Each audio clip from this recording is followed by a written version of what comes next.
அத்தியாயம் 85.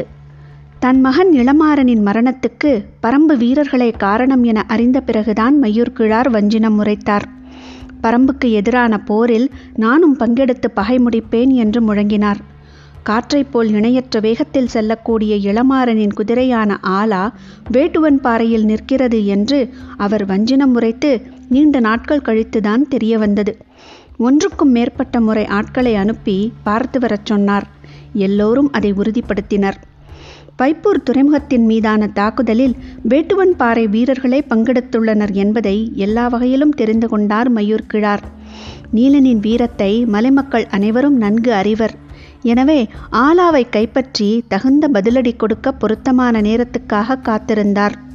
வேட்டுவன் பாறையில் என்ன நடக்கிறது என்று தொடர்ந்து கவனித்தார். மயிலாவுக்கான நிறைசூல் விழாவை பற்றி பலரும் அறிவர். இந்த விழாவுக்காக நாகக்கரட்டில் இருக்கும் நீலன் உள்ளிட்ட வீரர்கள் வேட்டுவன் பாறைக்கு வருவர். போர்ச்சூழல் இருப்பதால் எண்ணிக்கையில் குறைவான வீரர்களே இந்த விழாவில் பங்கெடுப்பர்.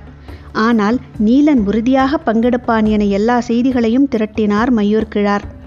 அதன் அடிப்படையிலேயே இந்த தாக்குதல் வடிவமைக்கப்பட்டது. கருங்கைவாணனின் திட்டமிடல் மையூர்கிழாரிடம் கூட பகிர்ந்து கொள்ளாததாக இருந்தது. யட்சினி வழிபாட்டுக்கான ஏற்பாடுகள் தான் முழு வேகத்தில் நடந்து கொண்டிருந்தன. அது தொடர்பான பணிகள் தான் மையூர்கிழாருக்கு வழங்கப்பட்டிருந்தன. போருக்கான தொடக்க சடங்கில் தனக்கு வழங்கப்பட்டுள்ள பொறுப்பை நினைத்து பெருமிதத்தோடு இயங்கிக் கொண்டிருந்தார். அன்று நண்பகல் அவரை வரவழைத்த கருங்கைவாணன், நீலனை நன்கு அடையாளம் தெரிந்த 2 வீரர்களை அனுப்பி வையுங்கள் என்றான். யட்சினிக்கான சடங்கு நடக்கும்போது இருவரை எதற்காக கேட்கிறார் என சிந்தித்தபடியே 2 வீரர்களை அனுப்பி வைத்தார். காரிருளின் நள்ளிரவில் யட்சினி வழிபாட்டின் உச்சத்தில் பவளவந்திகையின் குருதி பீரிட்டு தெரித்தது. போர் நிலமெங்கும் பேரிகைகள் முழங்கின. வேட்டுவன் பாறையின் அடிவாரத்தில் இந்த ஓசையை எதிர்பார்த்தே கருங்கைவாணன் காத்திருந்தான். பேரிகைகள் முழங்கியவுடன் தனது படைக்கான உத்தரவை பிறப்பித்தான். 3 திசைகளிலிருந்தும் அவர்கள் மேலேறினர். எதிர்பார்த்ததை விட கடும் தாக்குதலை சந்திக்க நேர்ந்தது. மிக குறைவான வீரர்கள் மட்டுமே இருந்தும் இவ்வளவு வலிமையான தாக்குதலை எப்படி நடத்துகின்றனர் என்பது பெரும் வியப்பாகவே இருந்தது. தாக்குதலை எதிர்கொண்டபடி மிக நிதானமாகவே மேலேறி கொண்டிருந்தான் கருங்கைவாணன்.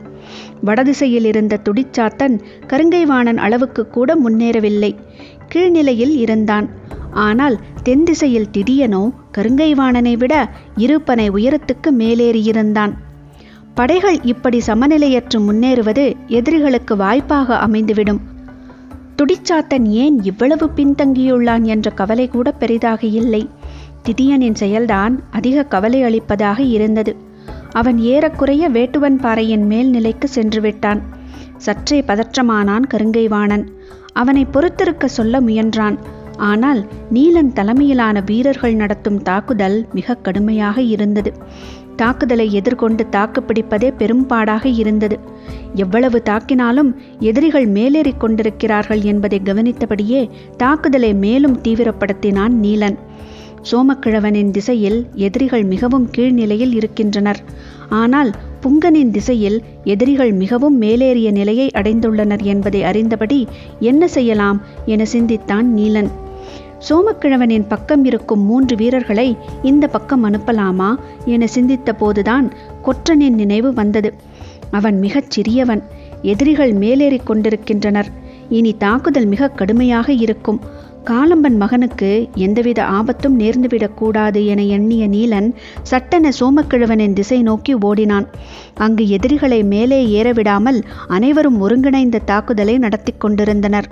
விரைந்து வந்த நீலன் கொற்றனை தனியே அழைத்தான். பாறைகளை முடிந்த அளவுக்கு தூக்கி தள்ளிக் கொண்டிருந்த கொற்றன் மறுதிசையில் தாக்குதல் தொடுக்க அழைக்கிறான் என நினைத்து வேகமாக மேலேறிச் சென்றான்.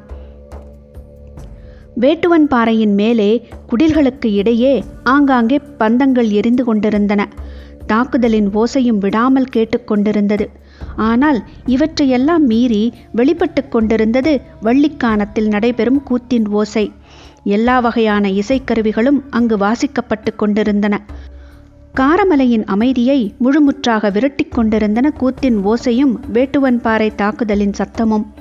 கொற்றனை தனியாக அழைத்து வந்த நீலன் பின்புறம் செல்லும் ஒற்றையடி பாதையை காட்டி, இந்த வழியில் ஒரு பொழுது நடந்தால் அருவியும் அதன் அடிவாரத்தில் பெரும் பாறைகளும் இருக்கும்.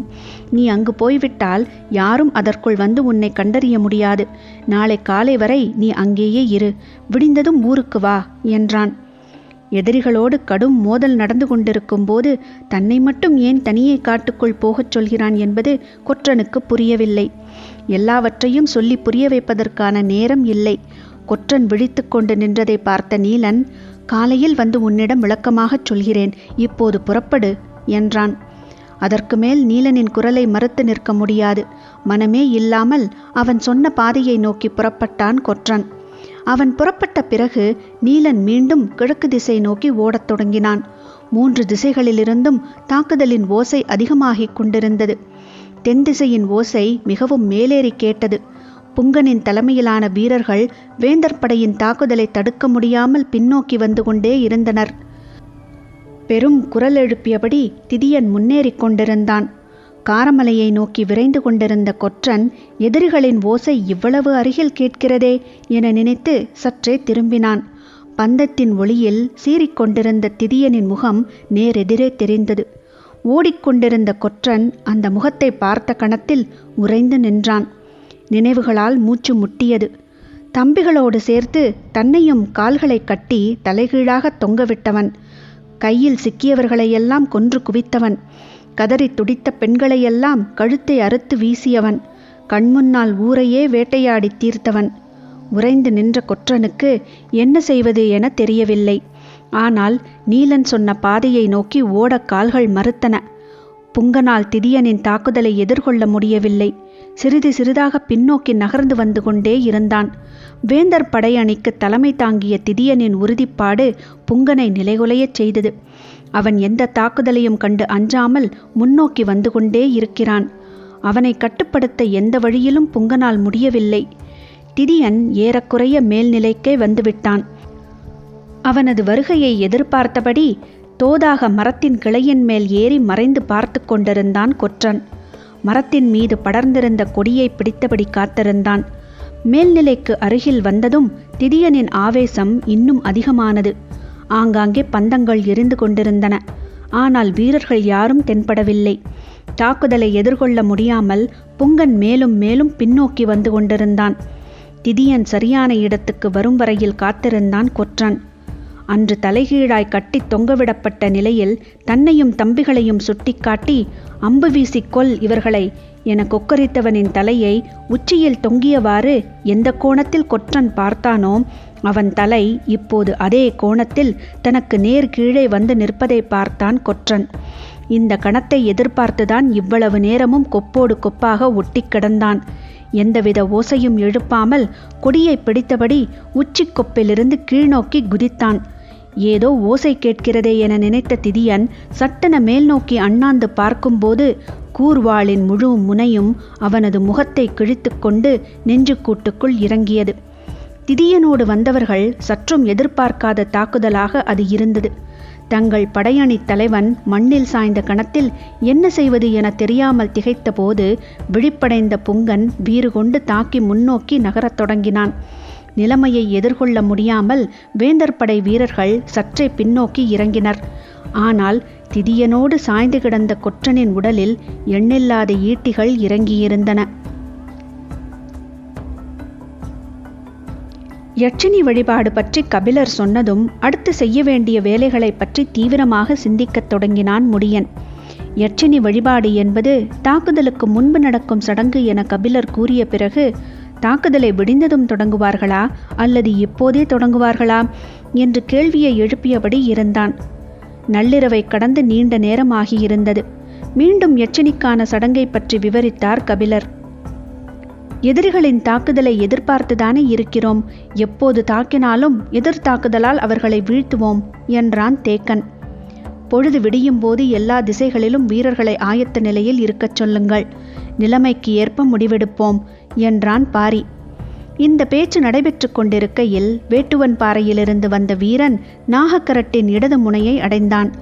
அந்த திசைக்கு தலைமையேற்ற நீலன் நிறைசூல் விழாவுக்கு போய்விட்டதால் அந்த பொறுப்பை வேட்டூர் பழையன் ஏற்றிருந்தார். வந்த வீரன் மூச்சிறைக்க தாக்குதலை விவரித்தான். செய்தியை கேட்டு துடித்தெழுந்த பழையன் முதல் படை பிரிவை அழைத்து கொண்டு வேட்டுவன் பாறை நோக்கி பாய்ந்து சென்றான். இடது முனையிலிருந்து காரிக்கொம்பு ஊதப்பட்டது. ஏதோ பிரச்சனை என்பது நாகக்கரட்டின் மேல் இருந்த ஐவருக்கும் தெரிந்தது. வீரன் ஒருவன் நாகக்கரட்டின் மேல்நிலை நோக்கி குதிரையில் வந்து கொண்டிருந்தான். ஐவரும் குதிரையில் ஏறி காரிக்கொம்பு ஊதப்பட்ட இடதுபுறத்தை நோக்கி விரைந்தனர். ஏதோ நடந்திருக்கிறது என்பது புரிந்தது. என்ன என்பதை கணிக்க முடியவில்லை. குதிரைகள் விரைந்தன. வீரன் எதிர்பட்டான். நடந்து கொண்டிருக்கும் தாக்குதலை அவன் விவரித்த போது அனைவரும் பேரதிர்ச்சிக்குள்ளாகினர். வீரன் சொல்லி முடிக்கும் போதே நீலனை காக்க பாய்ந்து செல்ல துடித்தது பாரியின் மனம். அதை உணர்ந்த வாரிக்கையன், பாரி இங்கே இருக்கட்டும், தேக்கனும் முடியனும் புறப்படுங்கள் என்றான். பாரி மறுசொல் சொல்லும் முன் பெரும் குரலில், எல்லோரையும் வேட்டுவன் பாறையை நோக்கி திருப்பிவிட்டு எதிரியின் தாக்குதல் இந்த திசையில் அமைய வாய்ப்பிருக்கிறது என்று சொன்ன தேக்கன் கண நேரம் கூட காத்திருக்காமல் குதிரையை தட்டி விரட்டினான். முடியனும் வீரர்களும் பின்தொடர்ந்தனர். இமைக்கும் நேரத்துக்குள் முடிவுகள் எடுக்கப்பட்டன. குதிரையின் காலடி குளம்பிலிருந்து தெரித்த மண்துகள் கபிலரின் நெற்றியில் பட்டபோதுதான் திகைப்பு மீண்டார். எதிரிகள் 3 திசைகளிலும் வேட்டுவன் பாறையின் மேல்நிலையை நெருங்கிவிட்டனர். பரம்பின் தரப்பில் தாக்குதல் தொடுத்த வீரர்களின் எண்ணிக்கை பாதியாக குறைந்துவிட்டது. இனியும் தாக்குதல் உத்தியை மாற்றாமல் இருக்கக்கூடாது என நினைத்த நீலன் பின்னோக்கி விரைந்தான்.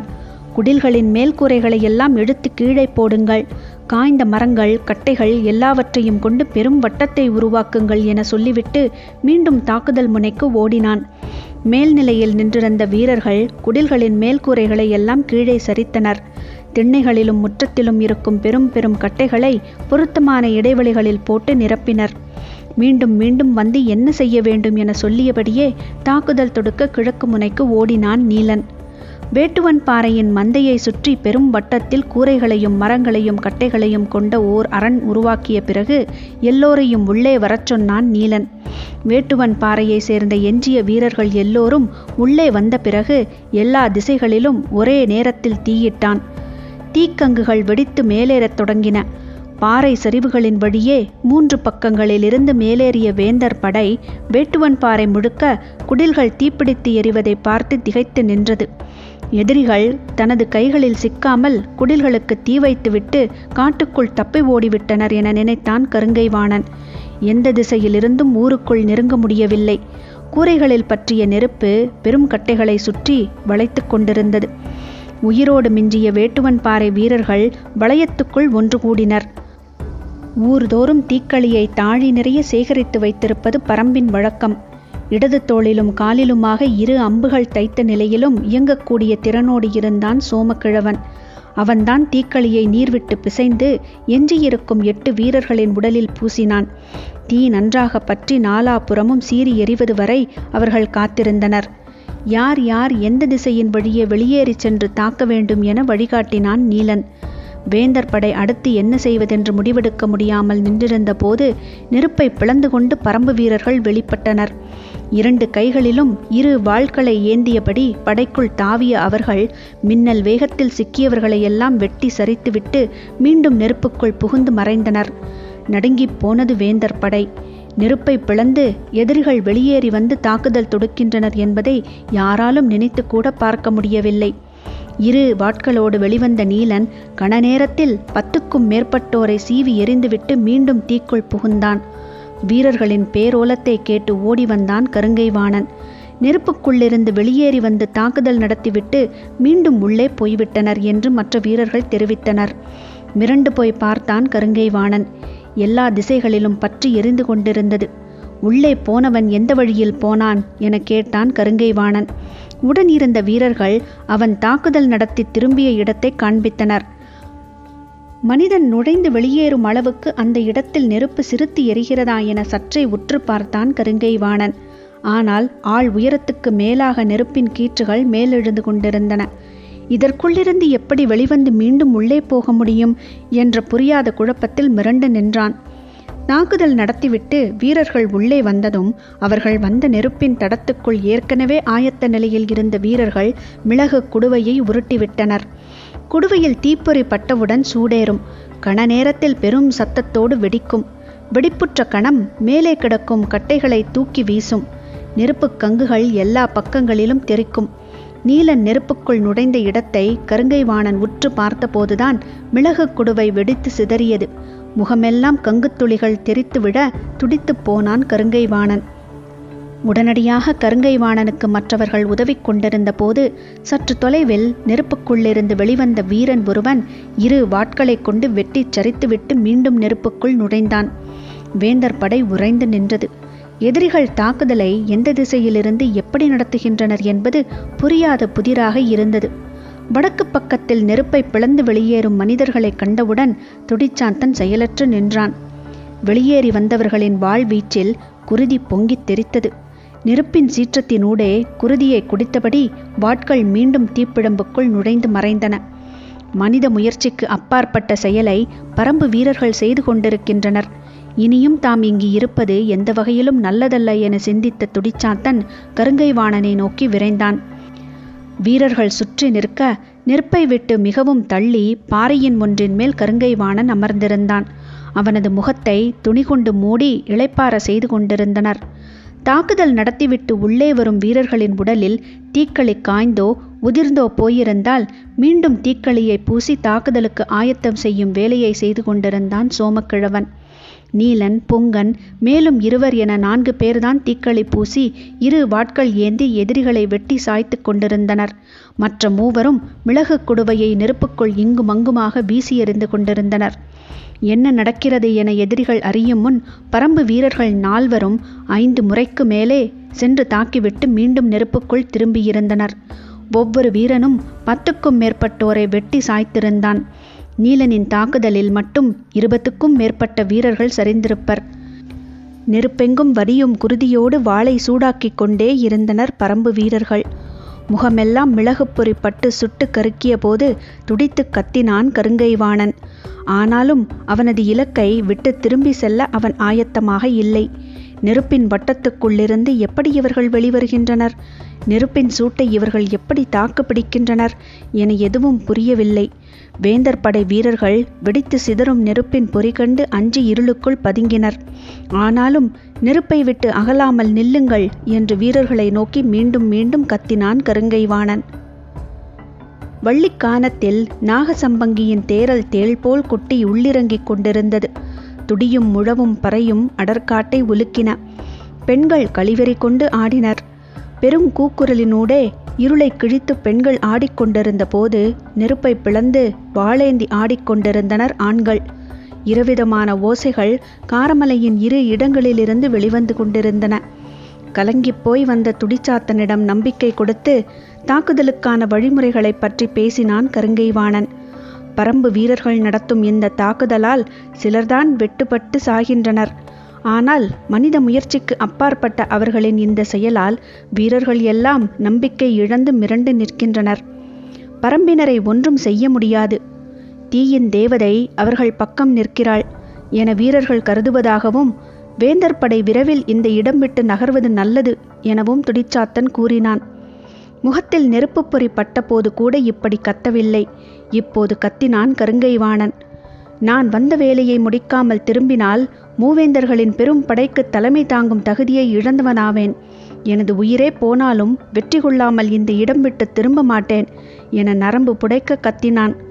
எதிரிகளைக் கண்டு அஞ்சாதீர்கள். அவர்களும் நம்மை போல் மனிதர்கள்தான். நெருப்புக்குள் நீண்ட நேரம் தாக்குப்பிடிக்க முடியாது. விரைவில் வெளிவந்துதான் தீர வேண்டும். அந்த கணத்துக்காக காத்திருப்போம். உரிய நேரத்தில் ஒன்றுபட்டு தாக்குதல் தொடுத்தால் அவர்களை வீழ்த்திவிட முடியும் என்று பாறையின் மீது நின்று முழங்கினான் கருங்கைவாணன். கட்டைகள் வெடித்து நெருப்பு பொறிகள் எங்கும் சிதறிக் கொண்டிருந்தன. வீரர்களே, நெருப்பை விட்டு மிகவும் தள்ளி நில்லுங்கள். அவர்கள் எவ்விடம் வெளியில் வருகிறார்களோ அவ்விடம் அம்பு எய்தி தாக்குங்கள். வாளால் தாக்க முயலாதீர்கள் என்று வடப்புறமாக கத்திவிட்டு தென்புறம் திரும்பினான் கருங்கைவாணன். கண்ணிமைக்கும் நேரத்தில் வெளியில் வந்து மூவரின் தலைகளை சீவி எறிந்துவிட்டு மீண்டும் நெருப்புக்குள் நுழைந்தான் நீலன். நெருப்பை கிழித்து வெளிவரும் கணத்திலிருந்து இந்த காட்சியை பார்த்தான் கருங்கைவாணன்.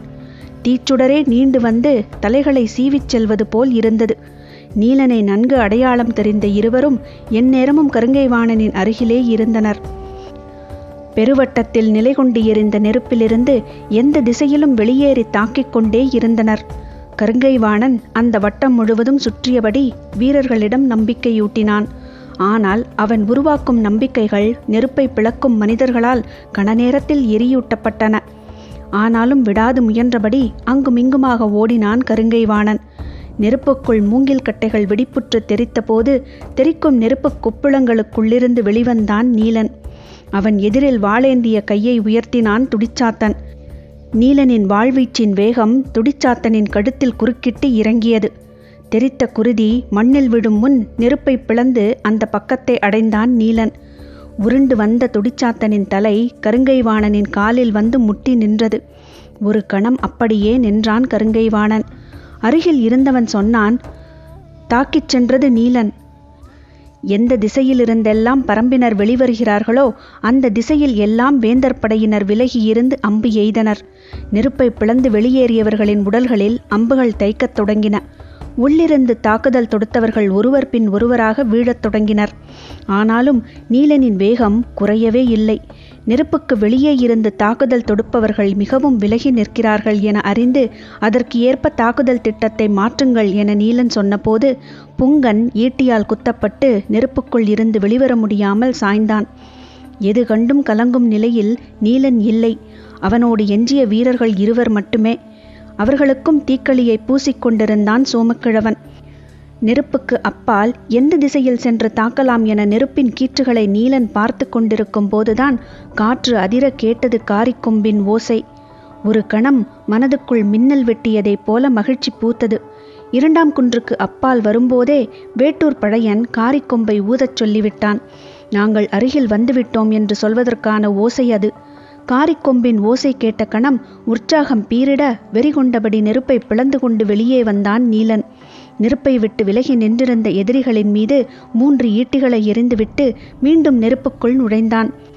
அவனது வருகையை எல்லா திசைகளிலும் எதிர்பார்த்திருந்த கருங்கைவாணன் கண்ணெதிரே வந்து திரும்பும் நீலனை பார்த்தவுடன் தனது கை நரம்பே அருந்து கொண்டு போவதைப் போல வீசினான் ஈட்டியை. நெருப்புக்குள் நுழைந்த நீலனின் வலது பின்னங்கால் தொடையில் இறங்கியது ஈட்டி. நெருப்போடு சாய்ந்தான் நீலன். அவனை வெளியே இழுங்கள் என கத்தியபடி அருகில் ஓடி வந்தான் கருங்கைவாணன். 2 குன்றுகளுக்கு அப்பாலிருந்து எரியும் நெருப்பை பார்த்தபடி என்ன நடக்கிறது என புரிந்து கொள்ள முடியாமல் பதற்றத்தோடு குதிரையை விரட்டி வந்தான் வேட்டூர் பழையன். அவனோடு படையணி வீரர்கள் அனைவரும் படு ஆவேசத்தோடு வந்து கொண்டிருந்தனர். காரிக்கொம்பை விடாது ஊது என்று சத்தம் போட்டபடி குதிரையை விரட்டினான். 2 குன்றுகளையும் தாண்டி வேட்டுவன் பாறைக்குள் நுழையும் போது கிழக்கின் ஒளி கீற்று மெல்ல மேலெழுந்து கொண்டிருந்தது. தீயின் நாக்குகள் இங்கும் அங்குமாக எரிந்து கொண்டிருந்தன. மனிதர்கள் யாரும் உயிருடன் இருப்பது போல் தெரியவில்லை. நீலா, புங்கா என ஒவ்வொரு பெயராக சொல்லி கத்தியபடி எங்கும் ஓடினான் வேட்டூர் பழையன். வீரர்கள் 4 திசைகளிலும் தேடித் தவித்தனர். நெருப்புக் கட்டைகளுக்கு நடுவே கரிக்கட்டைகளாக சிலர் கிடந்தனர். 2 பக்கங்களிலும் குருதியில் மிதந்தபடி எண்ணற்ற உடல்கள் கிடந்தன. குன்றின் சரிவு முழுக்க வேந்தர் படை வீரர்கள் மாண்டு கிடந்தனர். ஒருவன் சத்தம் போட்டு வேட்டூர் பழையனை அழைத்தான். அவன் இருக்கும் இடத்தை நோக்கி ஓடினான் வேட்டூர் பழையன். வீட்டின் மண் சுவர் ஓரம் குற்றுயிராய் கிடந்தான் சோமக்கிழவன். படையனை பார்த்ததும் கீழ்ப்புறமாக கையை நீட்டி அவர்கள் நீலனை கொண்டு செல்கின்றனர் என்றான். கிழக்கு திசையில் நீலனின் குடில் இருந்த முனைப்பகுதிக்கு வந்து பதற்றத்தோடு பார்த்தான் வேட்டூர் பழையன். காலை கதிரவன் மேலெழுந்து கொண்டிருந்தான். வேட்டுவன் பாறையின் அடிவாரத்திலிருந்து வேந்தர் படை வீரர்கள் குதிரைகளில் புறப்பட்டனர். முன்னால் போய்க் கொண்டிருந்த தேரில் கிடத்தப்பட்டிருந்த நீலன் பெருங்கயிறுகளால் கட்டப்பட்டிருந்தான். அந்த தேரின் முன்னிலையில் நின்று கொண்டிருந்த கருங்கைவாணன் உடலெல்லாம் குருதி கொட்ட முகமெல்லாம் மகிழ்வு பூக்க ஆவேச குரல் எழுப்பியபடி தேரைச் செலுத்தினான்.